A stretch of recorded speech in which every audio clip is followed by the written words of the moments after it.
It was around 1835, 1838. They didn't really have semi-trucks. We're talking a whole different style thing of vehicle. I heard this from a trucker. This is his, like, great-grandfather used to work for Wells Fargo, and he was what you would call shotgun. A lot of people say that nowadays, you know, the game shotgun. If you see your vehicle, you call shotgun, it means you get the passenger seat. Well, that whole terminology of shotgun actually came from a paid armed position as the gunner that would sit next to the driver of carriages for banks. And they were normally armed with a shotgun. So you'd have the guy with the reins, and then you'd have old buddy on the side of you with the shotgun in case bandits or animals or whatever tried to stop the carriage. What made me laugh, though, is apparently his great-grandfather had a nickname of the double-barreled attitude adjuster. So I'm assuming that meant that he was rocking a double-barrel, probably 10 to 12 gauge shotgun. My man, cool. They're going down this mountain trail. Now, going down mountain trails in a carriage, I would imagine, was terrifying. Because if you broke a wheel, you know, the wheels are made of wood. You can't exactly just slap a new one on there. You were kind of screwed if you broke a wheel. And that's what happened to them. They broke a wheel going down a mountain pass, I think in Montana, he said, or something like that. They said that while they were out there, they got stuck there for like 5 days. There was 3 of them. A guy in the back of the carriage, also armed, just in case. Guy's grandfather and the driver stayed behind to protect the carriage. And the guy who was in the back took one of the horses and rode off towards the nearest town to get help, get a replacement wheel, I guess. While they were out there, they set up a campfire, they took the horses off the carriage, hooked them up to trees, gave them food, water, whatever, and they just kind of hung out. Like, there's really nothing else to do except for scavenge for food, or, you know, what do? You got about 4 or 5 days at least of just sitting in the woods in a little tiny tent. They had people come by, regular people, but no one who could help them repair the carriage. And again, even if they could repair the carriage, if they repaired it and kept moving, well, then the guy who left to get help is going to come back and be like, where'd they go? The first night, nothing happened. The second night, the driver started swearing that he saw someone in the woods. Now, I don't know if Native Americans were still roaming around back then like that, but that would have been very concerning, considering you're out in the middle of nowhere. You're guarding a bank carriage loaded with money, gold, whatever they were carrying. Even if it was just valuable documents, it was very common to get held up, robbed, shot at, whatever. Now, day 3 comes around. They both start hearing people walking around in the woods. They got their guns out. They're looking around. They can't find anyone, no tracks, no traces. And they start to get really, really concerned that they're about to get held up by like a gang or something. So they have the idea of, let's take as much as we can off of the carriage and hide it somewhere. They decide to take everything out. They found like an abandoned like bear den, and they hid it in there, and they just started sleeping in the carriage. So day 4 comes around. The only way they said they could describe it was as the sun was up, but it was so dark. It was a cloudy day, then you had the trees overhead blocking what little sun was coming in. It felt like nighttime all day. And while it was dark, they kept hearing people or a person walking around them, and they could not see them. So now they're shifting from bandits to more superstitious times. They think that there's a spirit or a ghost or a monster lurking around. The driver starts to panic and suggests, why don't we just take the horses and get the heck out of here? We hid the stuff in the carriage. No one's going to find it but us. Let's just get out of here. But they were employed men by Wells Fargo, so they couldn't abandon the carriage, because even if they didn't steal what was in the carriage itself was worth a lot of money. Like, a lot of money. These were armored carriages. They were not your typical, you know, spaghetti western movie style carriages. These were heavily armored carriages full of weapons, and they had like 8 horses that would pull these carriages because of how heavy they were. So the guy's granddad was like, no, we're not leaving the carriage, we're not leaving these horses.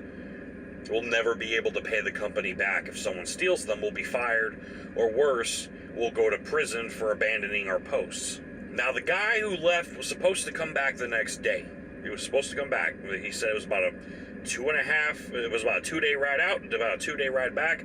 He gave them 5 days in case it took them a day to get the material together to make another wheel to bring back to them. He estimated 5 days, so 6 days at the latest.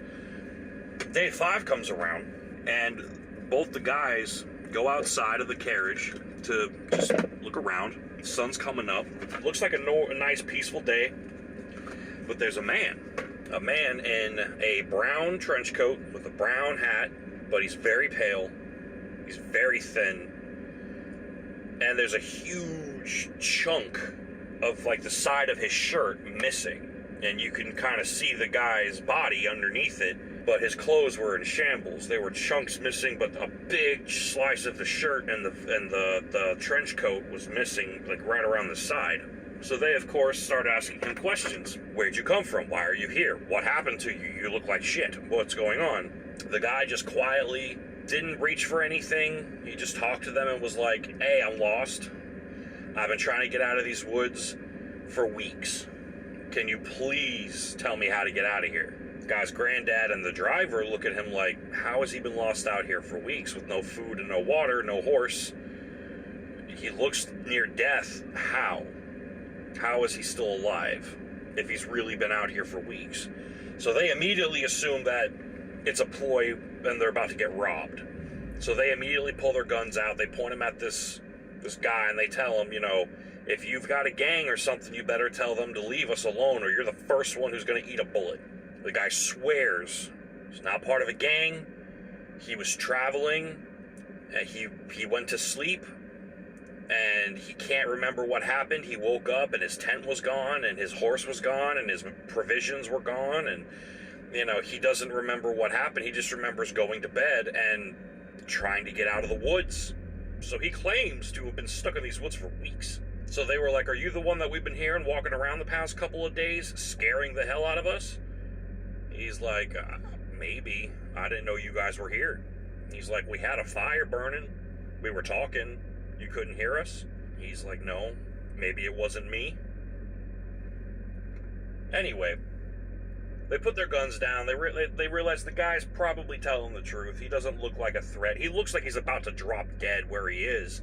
So they don't regard him as much of a threat. They make some coffee. Guy doesn't drink any. They make some breakfast.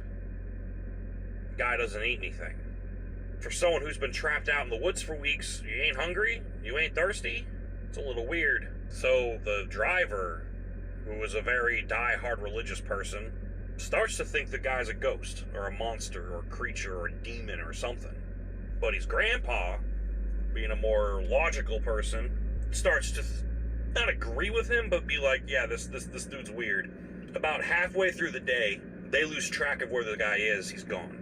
But the guy who left comes back, and he's got another carriage with him from Wells Fargo. Just a regular carriage, not like an armored carriage. And they help him. They repair the carriage and all this stuff. And while they're repairing the carriage, the driver and the guy's granddad start talking to the guy who left, and they're like, you know, hey, while you were gone, things got weird. Things got real weird. And they started to describe the guy they saw. Well, the other guys who arrived to help repair the carriage that came from the town heard what they said, and they were like, you know, that sounds an awful lot like somebody that we were expecting to come into town like 4 weeks ago that never showed up. And they're like, well, he was just here, and he said he's been lost in the woods for weeks. And they're like, how did he get lost in the woods for weeks? Like, he couldn't find the road. He couldn't, you know, most cowboys and most people back then, because of the times, were relatively well trained in how to survive in the woods and track and find their way out of the woods. Anyway, they finish repairing the carriage. They hook the horses back up.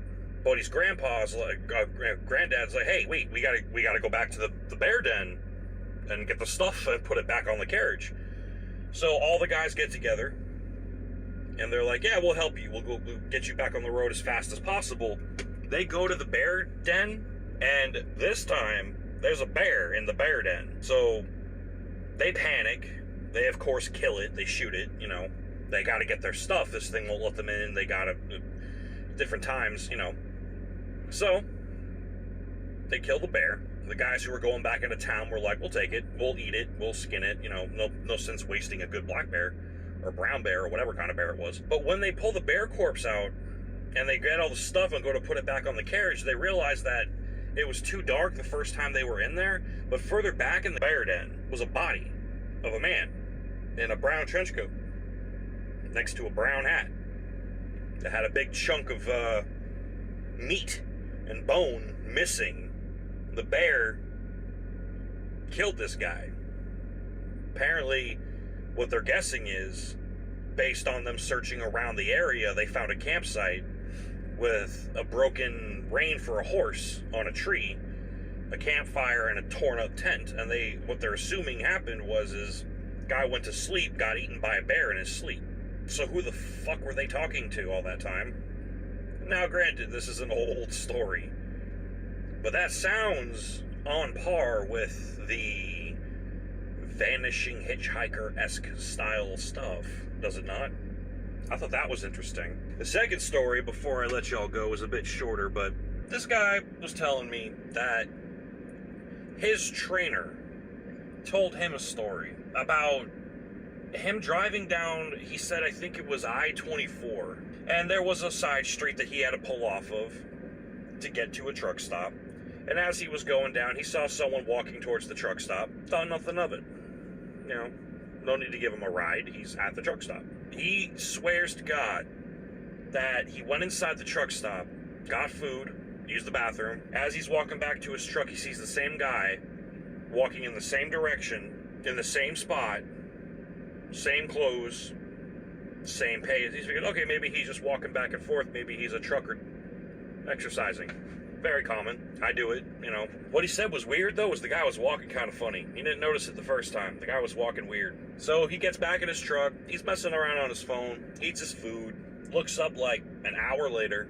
There's dude still walking back and forth. What he said freaked him out, though, was every time he saw the guy, he was in the same spot walking. So it was like he'd see him and he'd be walking. He'd look away. And when he would look back later, he was back in the same spot, and he was walking. It was like he kept catching him. He just thought it was very strange that every time he looked over to see if the guy was still there, he was in the same spot, walking in the same direction, at the same pace. So he's like, okay, that's weird. He goes to bed, wakes up like 3 hours later to go to the toilet. Guess who's still walking? And when he turns to look, starts from the same spot. Keeps walking. So this time he goes inside to use the bathroom, and he's like, I'm gonna follow this dude. I'm gonna see what this dude's doing. As he's coming out of the bathroom, he sees the guy, and he's in the same spot, walking up the street. This time he follows him. He's watching him, and this time he watches him till he can't see him anymore. He walks onto the highway ramp and starts walking the opposite direction of traffic on the shoulder of the highway, and he just watches him until he can't see him anymore. And what he said damn near made him shit himself is when he turned around, the guy was in the same spot walking straight towards him, and he, shocked, just stares, and he gets closer and closer and closer. And he said the closer the guy got, he felt this like static electricity going up his beard, his neck, his hair, his back. He felt like he was about to get hit by lightning. He closes his eyes and braces for impact for the person to walk into him. Nothing. The feeling starts to subside. He turns around, and he's looking at the back of the dude. And he's walking towards the ramp. This is at like 3 in the morning. The dude is freaked out, obviously. Gets back in his truck and moves to a different truck stop. But, yeah, y'all have a great night. If you're listening while driving, please drive safe. Pay attention to the road. And, catch y'all in the next one.